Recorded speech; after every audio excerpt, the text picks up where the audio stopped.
Artileri kelompok Rusia membuat malam-malam angkatan bersenjata Ukraina menjadi mimpi buruk. Sebuah rekaman ramai beredar di media sosial Telegram pada Sabtu 28 Januari 2023. Dalam rekaman tersebut memperlihatkan sekelompok infanteri Ukraina yang terlihat dari atas oleh spesialis pengintai Rusia. Koordinat diserahkan ke artileri yang menyerang tepat di tempat di mana para militan Ukraina berkumpul. Akibatnya ledakan dahsyat terjadi. Sekumpulan tentara Ukraina yang sedang beroperasi berhamburan hingga tewas bergelimpangan.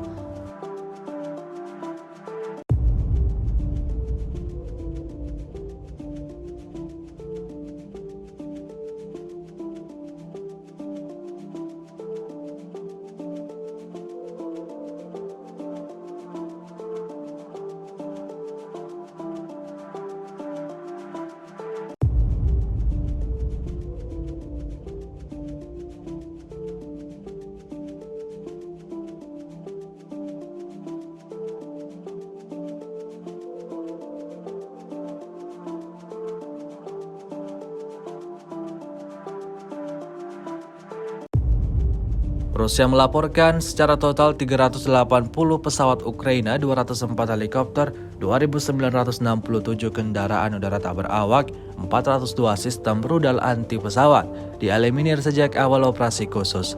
Sedangkan dari kubu Kiev, Kementerian Pertahanan Ukraina melaporkan 850 tentara Rusia dieliminir dalam sehari terakhir. Total 124.710 prajurit Rusia meninggal sejak awal konflik hingga hari ke-339.